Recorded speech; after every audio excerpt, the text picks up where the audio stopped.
ची बातमी पंकजा मुंडेंनी शेतकऱ्यांना अंधारामध्ये ठेवून गोपीनाथ मुंडेंनी उभारलेला कारखाना विकला असा आरोप शेतकरी नेते कुलदीप करपेंनी केलाय।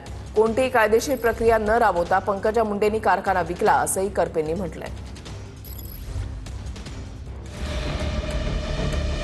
पंकजा मुंडे आणि संचालक मंडळाने शेतकऱ्यांसह सभासदांना अंधारात ठेवून वैद्यनाथ कारखान्याची विक्री केल्याचा आरोप शेतकरी नेते कुलदीप करपे यांनी केलाय। गोपीनाथ मुंडेंनी उभारलेला कारखाना कोणतीही कायदेशीर प्रक्रिया न राबवता विकल्याचा दावा करपेंनी केला आहे।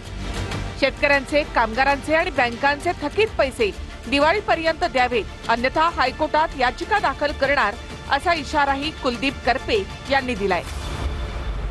शेतकऱ्यांना अंधारात ठेवून सरकारच्या नियमांना पायदळी तोडून कारखाने विकायला लागले, सहकाराचं या ठिकाणी वाटोळा करायला लागले। त्या गैरव्यवहाराची चौकशी करा आणि दोषींवर गुन्हे दाखल करा। पंकजाताई मुंडे चेअरमन असलेल्या संचालक मंडळानं ओंकार ग्रुपच्या संचालकासोबत संगनमत करून या इतर लोकांची देणी द्यायचीच नाहीत असा जाणीवपूर्वक हट्ट धरून हा कारखाना विकलाय। येणाऱ्या दिवाळीपर्यंत यांचे थकीत पैसे नाही दिले गेले, यांच्या ऊस गाळपाची सोय नाही केली गेली तर हायकोर्टामध्ये आम्ही यांच्या विरुद्ध पिटिशन करू।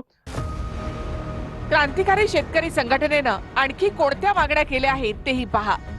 ऊस उत्पादक शेतकऱ्यांचे प्रत्येकी 10,000 रुपये अनामत ठेवी एकूण 1 कोटी रुपये व्याजासह परत द्यावेत। 7,500 संस्थापक सभासद ऊस उत्पादकांचे भाग भांडवल प्रत्येकी 10,000 रुपये प्रमाणे 7,50,00,000 रुपये व्याजासह परत द्यावेत। कारखान्यामधल्या कामगारांचे थकीत पगार, सेवानिवृत्ती वेतन, इतर लाभांश भत्ते तात्काळ द्यावेत। मागील 10 वर्षात थकीत असलेली FRP ची रक्कम 15% विलंब व्याजासह देण्यात यावी।